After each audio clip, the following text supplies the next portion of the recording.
कैसे हैं आप लोग सब। साइंस इटली 2.2 में आपका स्वागत है। आज आपको मैं सेल के स्ट्रक्चर के बारे में आगे पढ़ा रहे थे, वहीं से चलेंगे। कल हमने सेल के बारे में बता दिया था। सेल क्या होते हैं हमारा, it is a basic unit of life. ये क्या है? Cell is the basic unit of life. इसके बाद हमने इसके बारे में आपको बता दिया था कि कौन सी सेल किससे बनी होती है। जैसे कि हमारी एक सेल है जिसका नाम है प्लांट सेल। प्लांट सेल किसकी बनी होती है? सेलुलोज की। इसके बाद मैंने बताया था आपको फंगी। फंगी की सेल किसकी बनी होती है? आपकी काइटिन की। अब पेपर में आता है क्वेश्चन कि लार्जेस्ट सेल, पहले पढ़ाते हैं स्मॉलेस्ट। स्मॉलेस्ट सेल जो मिलती है इसकी स्मॉलेस्ट सेल किसमें मिलेगी आपको? Mycoplasma.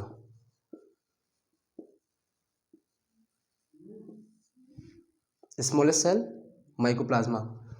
Mycoplasma is the only organisms can survive without oxygen. इसे हम पीपीएलओ बोलते हैं, also known as PPLO. PPLO is known as pleuro pneumonia like organism. इसकी फुल फॉर्म है पीपीएलओ की। माइकोप्लाज्मा एक वो बैक्टीरिया है जो क्या करता है? Can survive without oxygen.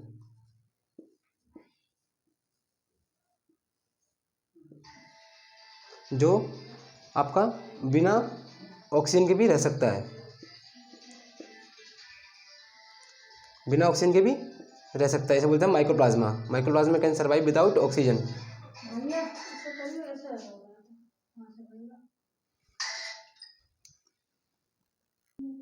Sorry दोस्तों, घर से फ़ोन आ गया था। तो ध्यान रखना, माइकोप्लाज्मा हिंदी में भी समझ लो। माइकोप्लाज्मा क्या है? एक ऑर्गेनिज्म है जो बिना ऑक्सीजन के भी रह सकता है, विदाउट सर्वाइव विदाउट ऑक्सीजन। कौन? माइकोप्लाज्मा। ये वाला क्वेश्चन पेपर में आ चुका है कि ऐसा कौन सा ऑर्गेनिज्म है जो बिना ऑक्सीजन के भी रह सकता है। इसका नाम क्या है? माइकोप्लाज्मा। सेकंड, लार्जेस्ट पूछा अगर आपसे, लार्जेस्ट सेल तो आपको मिलती है ऑस्ट्रिच के अंदर। किसके अंदर? ऑस्ट्रिच। हिंदी में बोलते हैं शुतुरमुर्ग। लार्जेस्ट सेल किसके अंदर मिलेगी आपको? ऑस्ट्रिच के अंदर। और इसके बाद अगर पूछेगा आपसे लॉन्गेस्ट, लॉन्गेस्ट किसके अंदर मिलती है? तो लॉन्गेस्ट मिलती है आपको हमारी नर्व सेल के अंदर। पेपर में पूछ सकता है कि नर्व सेल कहाँ मिलती है। नर्व सेल आपको मिलेगी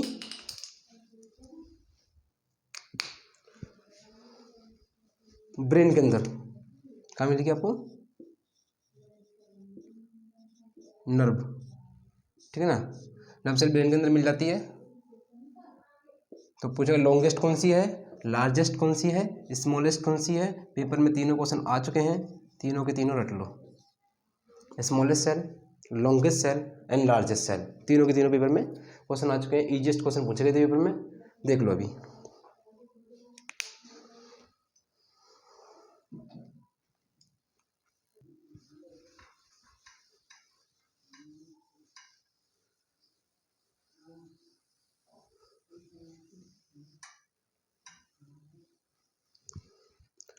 इसके बाद तो पेपर में आता है क्वेश्चन ओस्मोसिस से। कई बार क्वेश्चन हम न्यूक्लियस के बारे में पढ़ लेते हैं।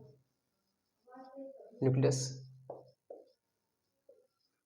केंद्रक, इसकी खोज मैंने बता दिया था आपको, रॉबर्ट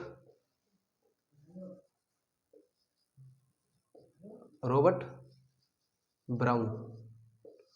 इसकी खोज की थी रॉबर्ट ब्राउन ने। अगर मैं बात करूं हमारे बॉडी में कोई भी चीज़, अगर कोई भी चीज़ डिवाइड हो रही है, इन अमीबा के अंदर भी क्या होता है? ये हमारा अमीबा है ऐसा, इसके अंदर ये न्यूक्लियस है। जब ये न्यूक्लियस डिवाइड करेगा, ये न्यूक्लियस डिवाइड करके यहाँ से दो सेलों का निर्माण कर देगा, बन जाएंगे हमारी दो सेल। न्यूक्लियस ही डिवाइड करता है किसी भी सेल के अंदर। जब कोई नई सेल फॉर्म होगी, कोई नई सेल बनेगी, तो क्या कर हमारा न्यूक्लियस डिवाइड कर देता है और नई सेल बन जाती है।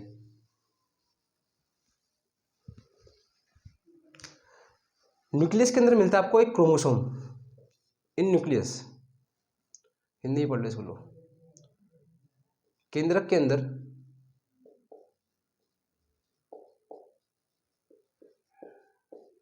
आपको मिलता है क्रोमोसोम।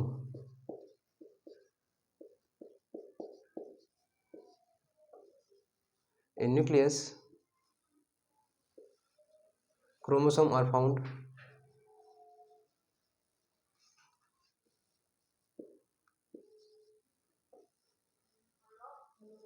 पूछते क्रोमोसोम क्या होता है। क्रोमोसोम जो होता है हमारा, क्रोमोसोम ये होता है एक थ्रेड लाइक स्ट्रक्चर, धागे नुमा संरचना, धागे नुमा संरचना, इसे बोलते हैं thread like structure. Thread like हमारा स्ट्रक्चर होता है। इस तरह का आपको क्रोमोसोम मिल जाएगा। ये हमारे क्रोमोसोम होते हैं। Chromosome is thread like structure. Paper में पूछा क्रोमोसोम क्या है तो बताना एक थ्रेड लाइक धागे नुमा संरचना है। इस क्रोमोसोम के ऊपर हमारे जीन्स होते हैं। इस तरह आपको जीन्स की बात करूँ, इस तरह जीन प्रेजेंट रहेंगे आपके क्रोमोसोम के ऊपर, ठीक है ना। एक आप क्रोमोसोम है, क्रोमोसोम का जीन प्रेजेंट है। अगर मैं बात करूँ न्यूक्लियस के अंदर, न्यूक्लियस के अंदर आपको एक चीज़ और मिल जाएगी, डीएनए। हाँ, डीएनए मिल जाएगा। डीएनए की फुल फॉर्म पेपर में पूछी जा सकती है। डीएनए की फुल फॉर्म क्या है? Deoxyribose, deoxyribose nucleic acid, deoxyribo nucleic acid, ये डीएनए की फुल फॉर्म है। पेपर में पूछ सकता है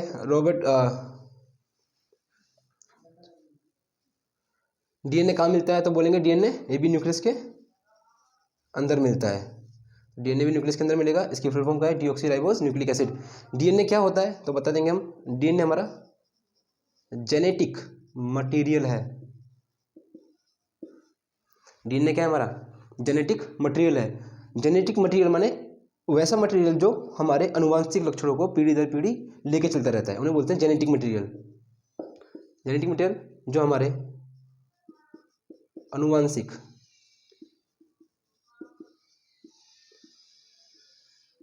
लक्षणों को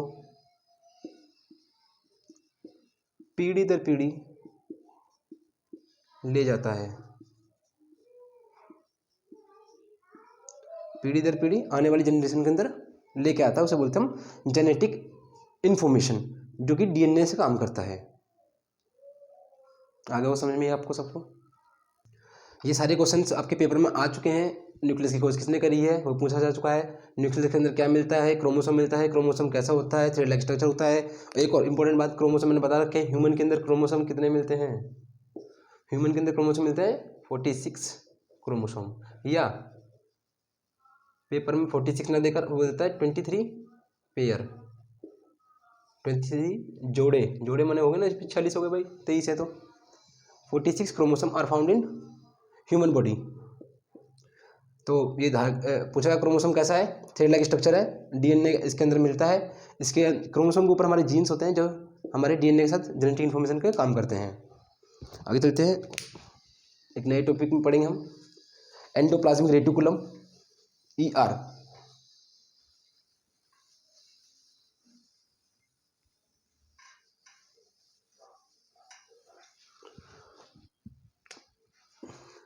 हम पढ़ेंगे ER के बारे में। Full form endoplasmic reticulum.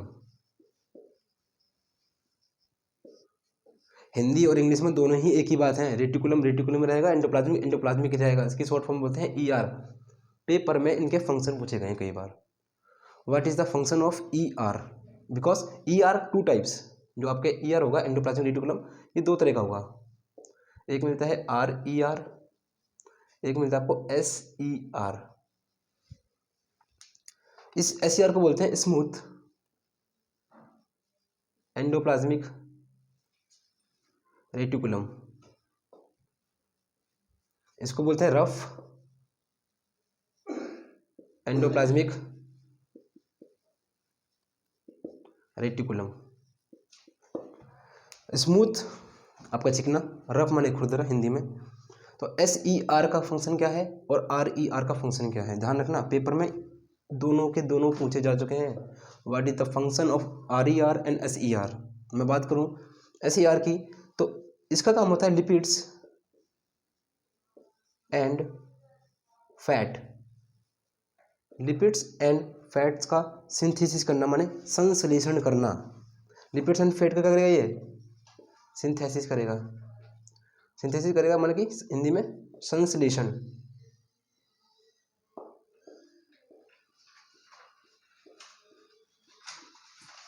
अगर मैं इसकी बात करूँ यहाँ पर RER की, तो यहाँ पर रफ एंडोप्लाज्मिक का कम क्या है?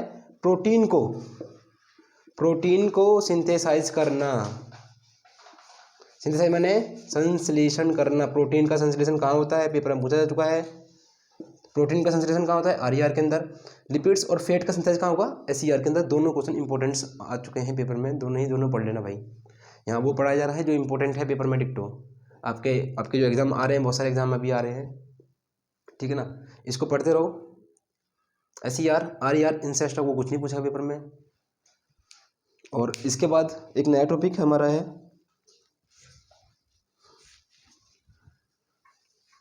गोल्जी अपैरेचस।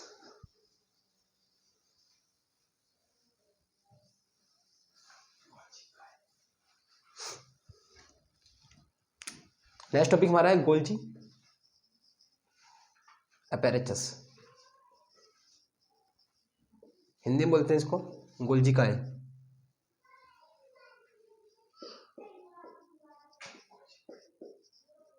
गोल्जी काय, ठीक है। गोल्जी अपैरेचस, गोल्जी काय, इसकी खोज करने वाले साइंटिस्ट का नाम कैमिलो गोल्जी। क्या नाम उनका? Camillo Golgi. इसका जो मेन फंक्शन है ना, पेपर में वो पूछता है। मेन फंक्शन क्या है इसका? मेन फंक्शन क्या है? पैकिंग करना।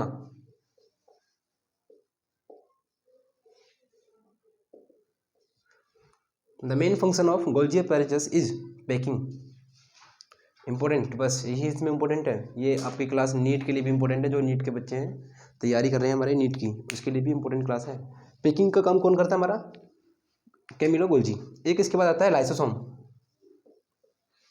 लाइसोसोम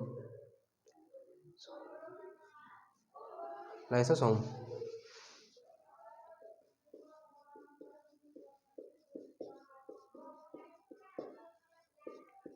लाइसोसोम ये lysosome first of important question इसको बोलते हैं सुसाइडल बैग। सुसाइडल बैग, आत्मघाती शैलियाँ।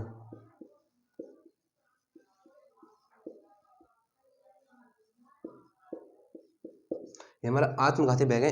इसके अंदर ना कुछ फ्लूइड होता है।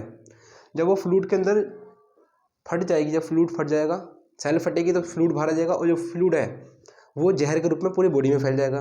जब कोई जहर बॉडी के रूप में फैल जाएगा तो हमारी सेल क्या हो जाएंगी? सारी डेड हो जाएंगी। इसलिए बोलते हैं सुसाइडल बैग। ये बैग हमारी बॉडी के अंदर रहकर भी हमें ही मार देता है, इसीलिए इसको बोलते हैं हम सुसाइडल बैग। पेपर में पूछा गया है कि सुसाइडल बैग किसे कहते हैं? लाइसोम को। कि लाइसोम को क्या कहते हैं? Suicidal bag. पेपर में क्वेश्चन पूछा जाएगा तो बता देना। सुसाइडल बैग किसको बोलते हैं? लाइसोम को बोलते हैं। ये लाइसोसोम गोल्जी अपैरेचस के साथ मिलकर काम करता है। लाइसोम किसका काम करेगा? Work with Golgi apparatus. ये गोल्जी अपैरेचस के साथ मिलकर वर्क करता है। ये हमारे टॉपिक है, पढ़ लो, बहुत ही इंपॉर्टेंट। गोल्जी अपैरेचस सर्च करने वाले Camillo Golgi. Main function packing का काम करना। दूसरा इंपॉर्टेंट लाइसोसोम, क्या कहते हैं इसको? Suicidal bag. कई बार पेपर में पूछा जा चुका है। सुसाइडल बैग किसे कहते हैं? तो लाइसोसोम को। लाइसोसोम को क्या कहते हैं? सुसाइडल बैग के बोलते हैं। ये वर्क किसके साथ करता है? हमारा गोल्जी अपैरेचस के साथ मिलकर वर्क करता है। एक बहुत ही इंपॉर्टेंट टॉपिक जो हम स्टार्ट करेंगे अब, जिससे हर बार पेपर में क्वेश्चन आता ही आता है। हर बार पेपर में क्वेश्चन एज इट इज लिखा हुआ मिलेगा आपको। इसका नाम है माइटोकॉन्ड्रिया।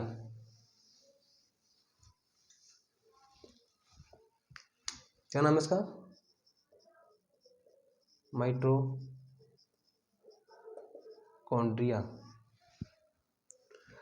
माइटोकॉन्ड्रिया की मैं बात करूं, इसको हम बोलते हैं power house of the cell.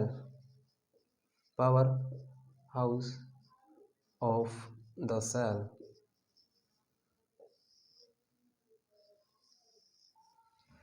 हमारी एनर्जी जो पावर है उसके क्या बोलते हैं हम, power house of the cell mitochondria. Paper में अगर हिंदी वाले बच्चे हैं उनको पावर ही, इसको पावर ही लिखा हुआ आएगा, कि सोचे कुछ और लिखा जाएगा, पावर का पावर रहेगा, तो इसको ऐसे पढ़ लें कि power house of the cell कौन है हमारा, माइटोकॉन्ड्रिया है। यहाँ पर हमारा एटीपी टूटता है। अब एटीपी क्या होता है, एटीपी फुल फॉर्म होती है एडेनोसिन ट्राइफॉस्फेट। एडेनोसिन ट्राइफॉस्फेट हमारी इसकी फुल फॉर्म होती है। पेपर में पूछा, फुल फॉर्म भी पूछ सकता है आपसे।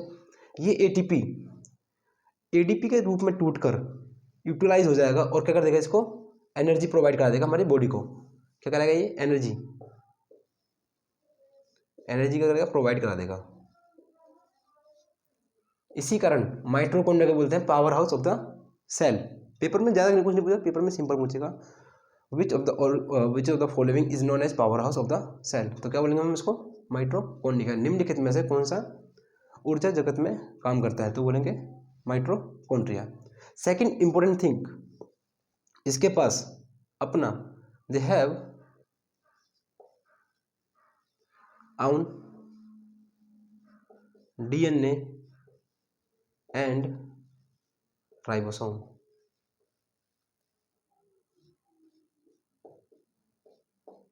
इसके पास अपना डीएनए और अपना राइबोसोम होता है। इंपॉर्टेंट बात, पेपर में पूछता है इनमें से किसके पास अपना डीएनए अपना राइबोसोम है। जो हमने पिछले कितने ही पढ़े हैं, जब मैंने उसमें नहीं लिखवाया तो उसमें होगा ही नहीं, यही सी बात है। जिसमें लिखवाया है इसमें होगा। फिर इनके पास अपना डीएनए है और अपना ही राइबोसोम होता है। ये आपके दो ही टॉपिक इसमें इंपॉर्टेंट है, पेपर में पूछाएगा। माइटोकॉन्ड्रिया को क्या बोलते हैं, तो power house of the cell. इसके पास क्या होता है, इसके पास अपना डीएनए है और अपना ही राइबोसोम होता है। एंड लास्ट टॉपिक हमारा है प्लास्टिड। इसके बारे में बेंडा ने बताया था, साइंटिस्ट बेंडा।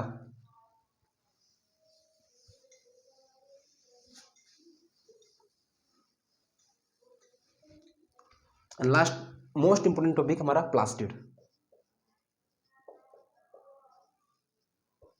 प्लास्टिड इसको हिंदी में बोलते हैं लवक। लवक की बात करूं तो सबसे पहले साइंटिस्ट ने बताया सिम्पर ने।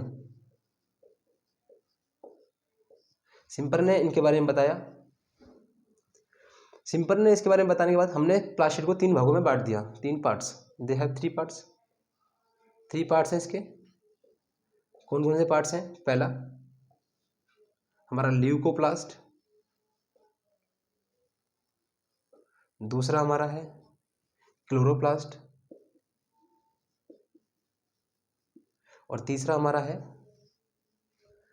क्रोमोप्लास्ट।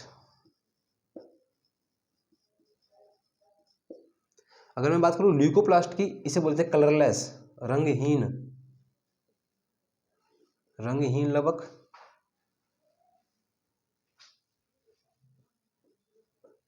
इसे बोलते हैं हम हरित लवक, और इसे बोलते हैं कलरफुल, रंगीन लवक।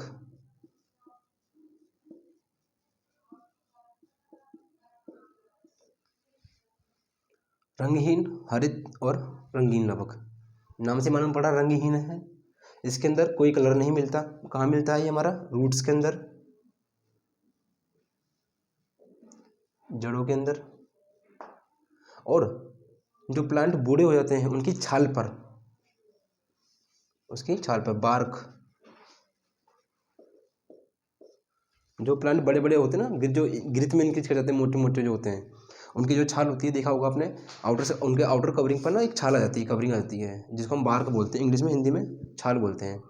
वो जो बर्ड है हमारा छाल, वो वाटर इम्परवियस होता है, उसको वाटर की जरूरत नहीं पड़ती, डालो या ना डालो कोई टेंशन नहीं, अब बड़े हो गए हैं, तो वो गिरत में इंक्रीज कर चुका है।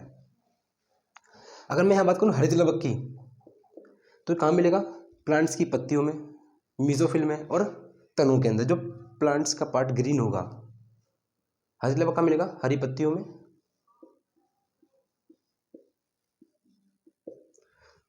ग्रीन लीफ, हरी पत्तियाँ। आपको मिल जाएगा स्टीम, तना। तना ध्यान रखना, स्टीम जो नया नया तना आता है प्लांट के ऊपर, वो ग्रीन होता है, जो छोटे छोटे प्लांट्स के अंदर होता है। हरित तना।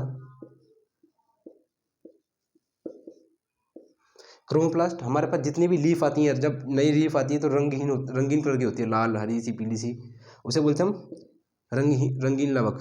नए नए जो रंग आते हैं ना फूलों में, लाल रंग, लाल, पीला, नीला, इतने सारे कलर का किसके कारण आते हैं वहाँ पे? क्रोमोप्लास्ट के कारण आते हैं। तो ध्यान में आगे समझ में आ गया, ल्यूकोप्लास्ट, क्लोरोप्लास्ट और क्रोमोप्लास्ट, ये 3 वेरी इंपॉर्टेंट टॉपिक। और ध्यान रखना क्लोरोप्लास्ट, इसके प्लास्टिड के पास भी क्या है? अपना डीएनए है एंड अपना ही राइबोसोम है। कुछ सोच रहे होंगे सर जी दोनों ऑप्शन में आ जाए, दोनों ऑप्शन में नहीं देगा, पागल नहीं है वो पेपर बनाने वाला, बड़ा ही पढ़ा लिखा आंसर बैठा हुआ है, नालायक तो ना बैठा हुआ है। तो इनके पास भी अपना डीएनए राइबोसोम है, माइटोकॉन्ड्रिया के पास भी अपना डीएनए राइबोसोम है। ये 3 तरह के होते हैं। ल्यूकोप्लास्ट जो कि कलरलेस है, कोई कलर नहीं है। क्रोमोप्लास्ट ग्रीन कलर में होते हैं, ग्रीन कलर। ये क्या है हमारे? कलरफुल। एक है हमारे कलरलेस। कैसे हमारे? कलरलेस। पेपर में यहीं से क्वेश्चन आता है, इतने सिंपल सिंपल क्वेश्चन पूछता है साइंस में, और फिर भी बच्चे नहीं कर पाते हैं। तो थोड़ा बस पढ़ना पड़ेगा, पढ़ना तो पड़ेगा ही भाई। बिना मरे स्वर्ग नहीं मिलेगा, मरना पड़ेगा, मरो और पढ़ो। ये आपको समझ में आ गया होगा। अब हमारा एक टॉपिक हमारा वैक्यूल रह गया और माइटोसिस और मियोसिस रह गया है। माइटोसिस मियोसिस से भी क्वेश्चन आ जाते हैं कभी कभार, और हमारा वैक्यूल से भी क्वेश्चन पूछ लेता है, सिंपल क्वेश्चन पूछेगा वैक्यूल्स में। तो पढ़ते हैं वैक्यूल्स की ओर, आगे चलते हैं।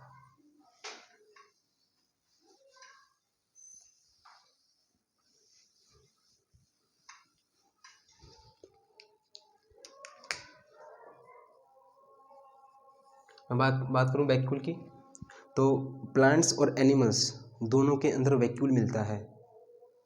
प्लांट्स और एनिमल्स के अंदर, दोनों के अंदर वैक्यूल मिलता है। ध्यान रखना, बस अंतर इतना है, प्लांट के अंदर लार्ज मिलेगा और एनिमल के पास स्मॉल मिलेगा, बस ये अंतर है। प्लांट के पास लार्ज वैक्यूल रहेगा बिकॉज उनको बस पानी स्टोर करना है, और एनिमल के पास स्मॉल वैक्यूल मिलता है क्योंकि उनको और भी चीज़ें ऑब्जर्व करनी है। यहाँ पर प्लांट, यहाँ पर हमारा एनिमल हो गया। एक टॉपिक छूट गया था, ओस्मोसिस। ओस्मोसिस, ये डेफिनेशन पेपर में 9th क्लास के बच्चों के लिए कई बार पेपर में आ चुकी है। ओस्मोसिस पूछता है, ओस्मोसिस क्या है? तो बोलेंगे वाटर का ट्रांसपोर्ट होना, from transport of water, transport of water from a SPM. SPM की फुल फॉर्म क्या है? Semi permeable membrane. वाटर का ट्रांसपोर्ट होना, वाटर का एक स्थान से दूसरे स्थान तक जाना, किसके द्वारा? सेमी परमिएबल मेम्ब्रेन के द्वारा। इसी को बोलते हैं transport of water from a semi permeable membrane is called osmosis. और एक और इम्पोर्टेंट बात इसमें, ओस्मोसिस हमेशा, जो वाटर का जो ट्रांसपोर्ट हो रहा है ना, वो हमेशा हायर टू लोअर की ओर होता है। तो ओस्मोसिस कैसे रहेगा? हमेशा हायर टू लोअर, हायर से लोअर की ओर चलता है हमारा ओस्मोसिस। इसको ध्यान रखना, वेरी इंपॉर्टेंट, पेपर में पूछा गया है कि ओस्मोसिस कैसे चलता है। तो हायर से लोअर की ओर चलेगा, बिकॉज वाटर का ट्रांसपोर्ट जब होगा तो चीज़ें हायर क्वांटिटी में चाहिए, इसी लोअर क्वांटिटी में जाएंगी, तो इसे बोलते हैं हम ओस्मोसिस। तो transport of water from a semi permeable membrane is called osmosis. तो ओस्मोसिस कहाँ से होगा? तो ध्यान रखना, हायर से लोअर की ओर होता है हमेशा। जिस तरह हवाई चलती है ना हायर टू लोअर, वैसी ऑस्मोसिस भी हायर से लोअर की ओर होता है। इसमें हमारा अब लास्ट टॉपिक आ जाएगा, वो है हमारा मियोसिस और माइटोसिस। अगर मैं बात करूं माइटोसिस की,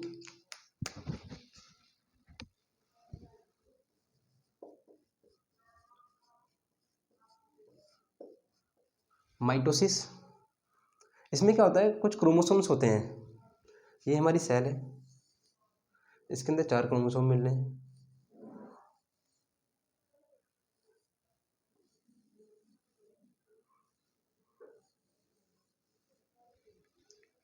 चार क्रोमोसोम मिल रहे हैं। माइटोसिस के अंदर क्या होता है? द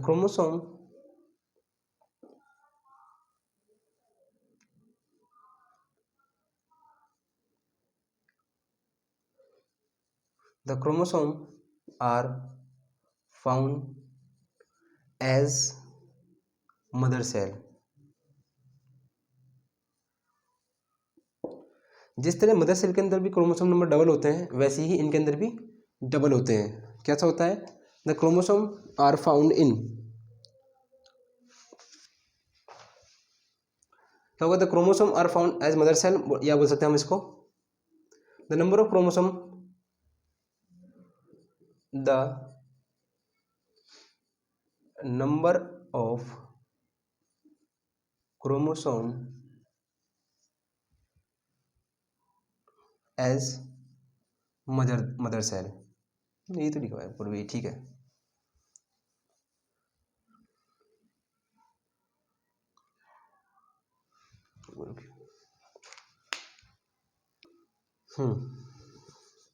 एक मिनट रुक जाओ, लिखो।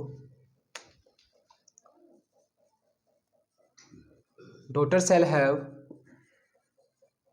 Same chromosome as mother cell. जिस तरह इनकी माता के अंदर सेल होते हैं, उन्हीं तरह इनके अंदर भी जो सेल मिलेगी,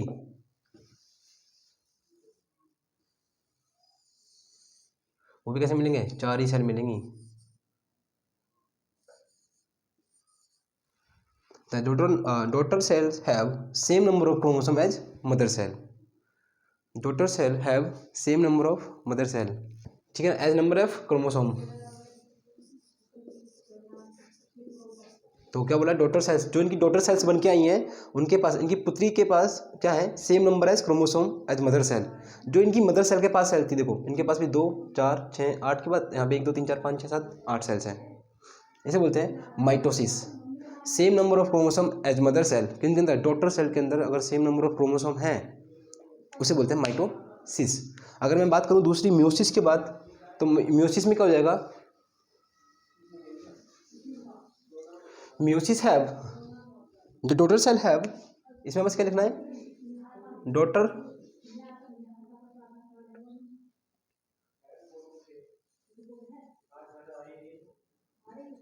daughter cell have half number of chromosome. क्या है इसमें? Half number of chromosome as mother cell. इनके पास क्या है? डॉटर सेल के पास, इनकी जो सेल होगी, नई सेल बन के आएंगी, उसमें हाफ नंबर ऑफ क्रोमोसोम होंगे एज मदर सेल। अगर इनकी माता के अंदर 46 क्रोमोसोम है, तो लास्ट में डॉटर सेल जो बन के आएगी, उसके अंदर 23 बचेंगे। Half number of chromosome is known as meiosis. यहाँ पे लिख लो मियोसिस। मियोसिस किस तरह होगा? देख लो फिगर एक बार इसका भी। इसमें क्या होगा? दो सेलों में टूटेंगे पहले ये सेल,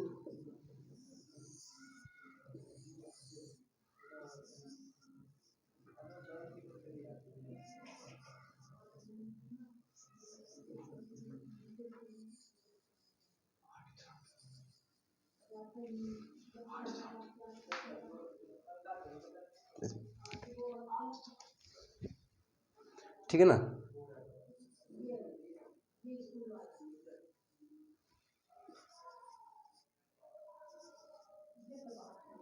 तो क्या होगा? इनके अंदर आज भी जब ये आगे जाके चलेंगी, तो 4 सेल बन जाएंगी। 1 2 3 4, यहाँ तक आ रहा है ना इसमें, ठीक है ना?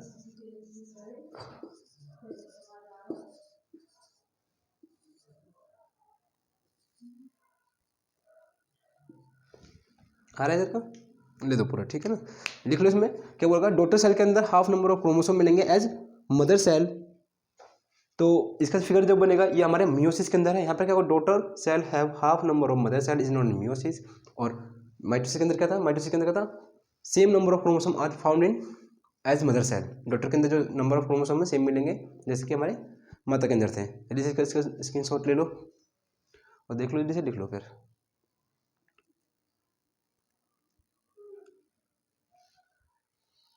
ये हमारा सेल चैप्टर कंप्लीट हुआ है क्लास 9th का। आज हम चलेंगे अब नेक्स्ट चैप्टर जो हमारा होगा क्लास 9th का ही चलेंगे, फिर 9th खत्म करेंगे, फिर हमारी 10th खत्म करेंगे। और 2 ही बुक्स बहुत है एनसीईआरटी की। अगर किसी भी लेवल की तैयारी कर रहे हो आप, सीडीएस की कर लो, यूपीएससी में सीआईपीएफ की कर लो, या फिर ग्रुप डी रेलवे किसी की भी कर लो, ये 2 बुक्स 9th और 10th की साइंस जिसे आती है उसको सब कुछ आता है, जिसे नहीं आती उसे कुछ नहीं आता।